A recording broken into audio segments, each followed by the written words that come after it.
Selaku pengurus dari DPW ya, PKS Provinsi Maluku baru saja melakukan kegiatan di Gibson. Apa yang menjadi target sasaran dari kegiatan tersebut, Pak? Jadi memang agenda sekolah kepemimpinan ini adalah agenda DPTW, Dewan Pengurus Tingkat Wilayah. Tingkat wilayah di situ ada gabung eksekutif, legislatif, dan yudikatif. Ada itu adalah ketua DPW, ada ketua Dewan Syariah, dan ketua MPW. Yang ketua MPW itu adalah wali kota Tuan. Dan saya sebagai ketua bidang pembinaan daerah punya tanggung jawab untuk betul ini terkait dengan program-program di daerah-daerah. Dan tugas wilayah saya kan 35, Kabupaten Maluku Tenggara, Kota Tual, Aru, MBD dengan KKT Kabupaten Kepulauan Tanimbar. Jadi program itu merupakan rujukan daripada visi program-program kerja yang sudah ditetapkan di DPD secara nasional. Karena sekolah ini kan secara serentak dilakukan di semua wilayah.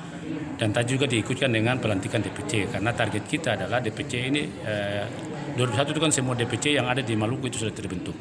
Itu 100%. Jadi sekolah kepemimpinan dalam rangka untuk kita menyiapkan kader-kader yang nanti ke depan. Pertama untuk bisa memahami terkait dengan anggaran dasar anggaran rumah tangga. Memahami tentang kode etik dan dengan partai. Dan begitu juga untuk memahami betul tentang tipikal kepemimpinan, karena siapkan nanti ke depan tahun 2024 kalau calon jadi DPRD itu tidak kaget lagi, karena mereka sangat memahami tentang fungsi-fungsi parlemen terkait dengan itu, dan bicara tentang menyangkut dengan tentang kebangsaan itu juga dilakukan dalam materi-materi, sehingga kader-kader PKS itu dibekali dengan semua ilmu pengetahuan terkait dengan persoalan parlemen, terkait dengan kondisi tentang pemerintahan, persoalan kebangsaan itu harus difahami. Jangan sampai sebagai anggota DPR tidak memahami terkait dengan itu. Begitu juga dia memahami tentang anggaran dasar, anggaran rumah tangga, dan visi partai. Kira-kira PKS ke depan seperti apa, itu juga harus dimahami, sehingga dibekali dalam sekolah kepemimpinan itu secara nasional. Kemarin kita sampaikan di Kota Tual 2 hari yang lalu, dan hari ini adalah di Maluku Tenggara, dan mudah-mudahan ke depan Dobo dan KKT maupun MPD itu juga. Dan pelantikan DPC tadi dilakukan, dan kurang lebih cuma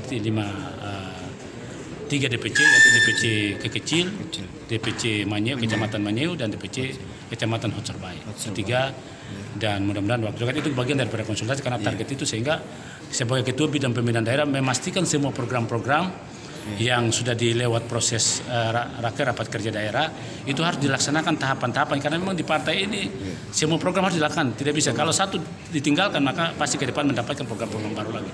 Dan kita betul-betul menerapkan sistem program partai yang adalah partai modern, yang program-program harus dilakukan, dan itu sudah dan evaluasi.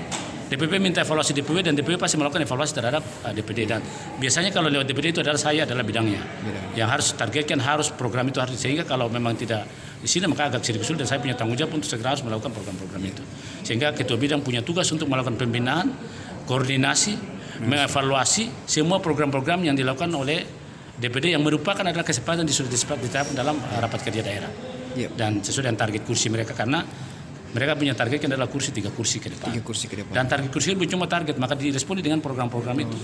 Dalam program yang itu ada bagaimana dengan bidang humasnya seperti apa, bidang bapilunya seperti apa, PKS mudanya seperti apa, itu juga memang dilakukan evaluasi tiap saat. Program-program khusus apa yang paling menyentuh masyarakat, Pak, yang dilihat oleh PKS sendiri? Mungkin semuanya sih penting, tapi yang paling spesial, yang sangat untuk yang spesial yang dilakukan itu adalah kerja menyangkut dengan bantuan-bantuan sosial yang dilakukan oleh PKS, yang terus dilakukan pembagian sembako yang dilakukan tiap ini dan tiap tahun dilakukan, baik itu dalam momen Ramadan dan Natal itu juga dilakukan. Dan itu adalah program-program pemberdayaan masyarakat yang di-backup oleh PKS alik-alik yang ada di ini, dan itu atas usul dan program daripada DPD itu juga kita lakukan, walaupun memang tidak semua, karena memang kita terbatas, karena DPR ini kan sifatnya kan cuma kita mempengaruhi orang yang mengatur, kepala daerah yang tugasnya untuk mengatur, sehingga mudah-mudahan dengan program-program itu sangat menyentuh. Dan program pemberdayaan, karena juga ada program menyangkut dengan bidang perempuan, itu juga bagaimana korelasi dengan ibu-ibu yang ada di ini, majelis-majelis tali, kelompok-kelompok wanita yang terjadi di sini, dan itu juga ada program-program bisa menyentuh terkait dengan itu. Ya, sebagai pengurus PKS DPW Maluku, evaluasi atau penglihatan di Kabupaten Maluku Tenggara seperti apa kinerja dari PKS di Kabupaten Maluku memang Tenggara? Kita luar biasa dalam waktu pelantikan untuk kepengurusan baru.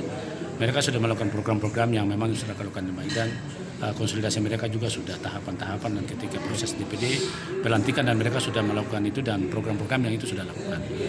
Tinggal saja memang ini bagi saya setelah evaluasi dengan momen ketika pelantikan baru berapa bulan ternyata DPD mampu untuk bisa melaksanakan beberapa program yang menjadi program-program prioritas. Contoh, silaturahmi kebangsaan mereka sudah lakukan, pelantikan DPC juga sudah, sekolah kepemimpinan sudah, dan termasuk PKS Muda juga sudah dilantik dan DPD kemarin. Itu program yang sudah dicanangkan oleh DPW dan itu DPP minta perkembangannya, dan itu beberapa program yang mereka sudah lakukan tuntas dan sudah targetkan. Untuk DPC sudah dibentuk, tinggal saja pelantikan. Itu mereka sudah siapkan semua, tinggal pelantikan dan kita tinggal waktu saja. Saya sampaikan tadi, mudah-mudahan habis ini mungkin esok kita sudah selesaikan itu di Kekecil Timur dan Kekecil Timur Selatan. Apa harapan dari Pak Amir kepada yang mereka baru dilantik?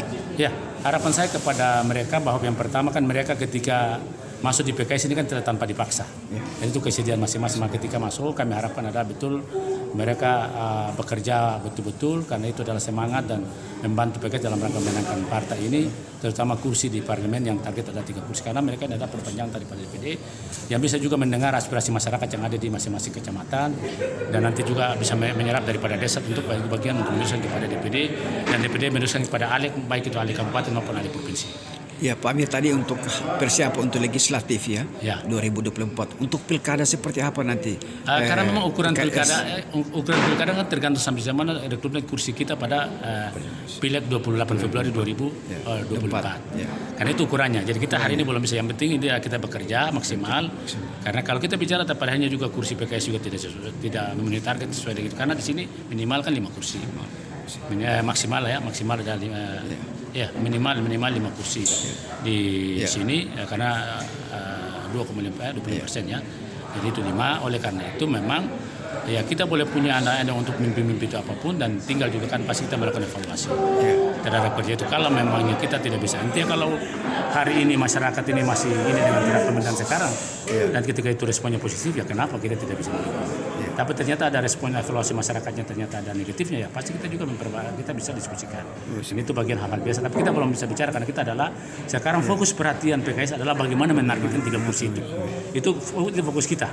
Nanti perusahaan pilkada kita bicara ketika 3 kursi baru kita bicara, dan pasti tahapan-tahapan mudah-mudahan kita tetap hari ini juga kita masih konsisten untuk mendukung pemerintahan sekarang, karena kita partai sebagai partai pendukung dan kita belum selesai karena kita nanti mengevaluasi dalam 5 tahunnya. 5 tahun kita mengevaluasi seperti apa, karena sesuai dengan dokumen visi misi dia yang sudah tertuang dalam RPJMD, rencana pembangunan jangka menengah daerah yang sudah ini oleh visi misi kepala daerah, bupati dan hukum.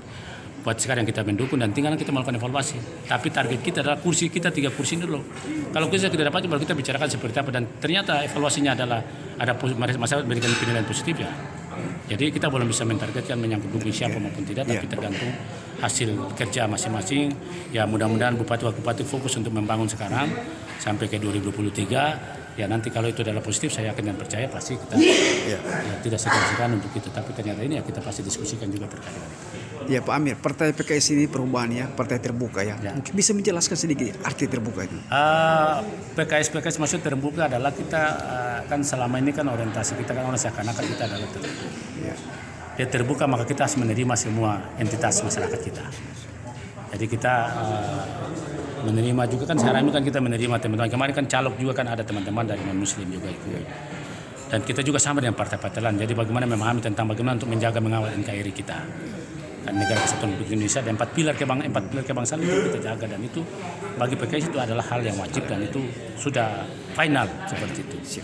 Dan kita tidak sesuatu yang tertutup, kita terbuka untuk menerima semua respon masyarakat, semua situasi yang terjadi, dan itu maksudnya sehingga kita visi besar kita adalah PKS sebagai partai Islam rahmatan lil alamin.